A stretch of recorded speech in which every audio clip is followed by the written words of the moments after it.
Bonjour à tous. Je voulais faire une courte vidéo pour répondre à un frère qui avait réagi à la vidéo sur les chaînes spirituelles que je recommandais pour me suggérer de parler de la chaîne CCTSRM tenue par le frère Dokira. Je vous lis son commentaire. Notre frère Dokira Atsamela de la chaîne CCTSRM, qui a fait des vidéos très intéressantes sur l'origine véritable des dômes et son ancêtre. Il est plus dans le domaine très spirituel de l'envoûtement, des encerclements. Il est un peu controversé, mais ses travaux de recherche sont remarquables. Je connais effectivement le frère Dokira et ses enseignements, et sa première chaîne, sur laquelle il avait publié des centaines de vidéos de très bonne qualité, et sa contribution, sa participation à l'éveil des Bantous ne peut que être saluée. Cette première chaîne a été strikée, et il essaie de renaître de ses cendres avec une deuxième chaîne dans laquelle il diffuse des vidéos qui, à mon sens, n'ont pas la même richesse qualitative et spirituelle que celle de sa première chaîne. Le problème avec Dokira, c'est que, à sa très grande connaissance de la parole, il ajoute dans ses enseignements des traditions spirituelles qui ne sont pas connues de tous, hormis de lui et aussi des membres de sa tribu d'appartenance, en l'occurrence les Ekang.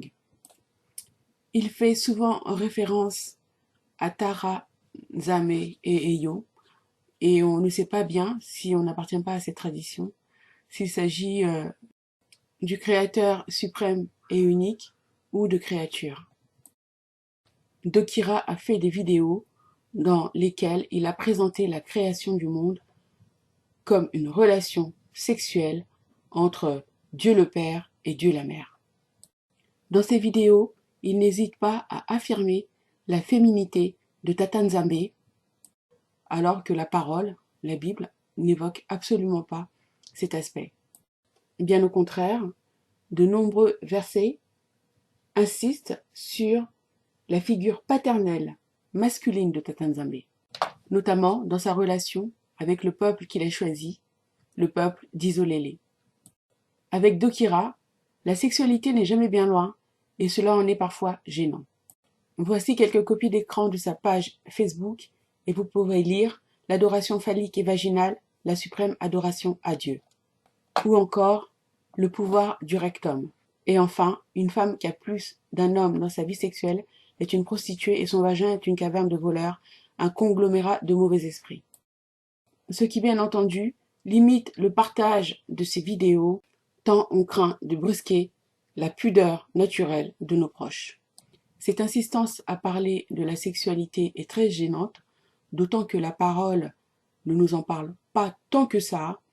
Elle nous la présente comme une fonction biologique importante qu'il faut pratiquer avec beaucoup d'intelligence, beaucoup de mesures et de retenue, et non pas de manière excessive et désordonnée.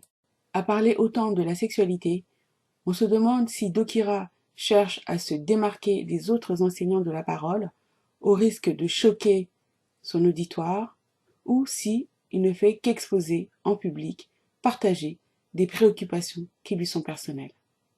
Les réseaux sociaux sont un moyen pour lui de faire connaître son activité, qui est d'être exercice traditionnel, ce qui peut se comprendre, d'autant qu'il peut y avoir des besoins dans notre communauté.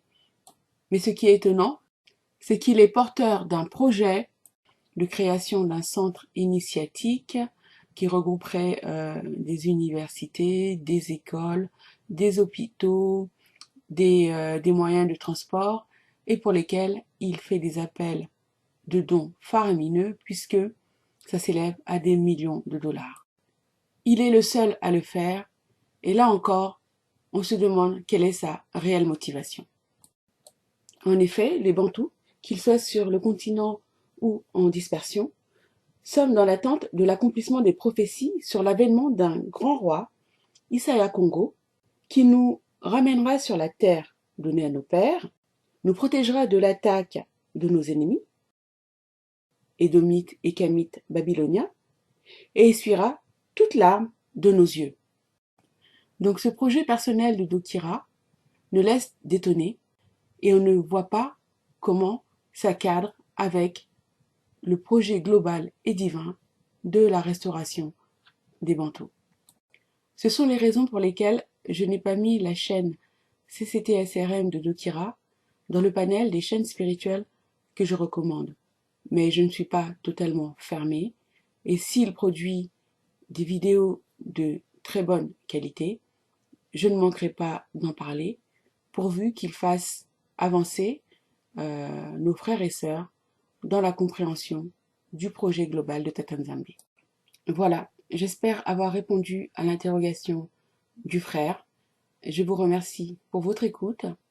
Commentez, likez et partagez et je vous dis à très vite.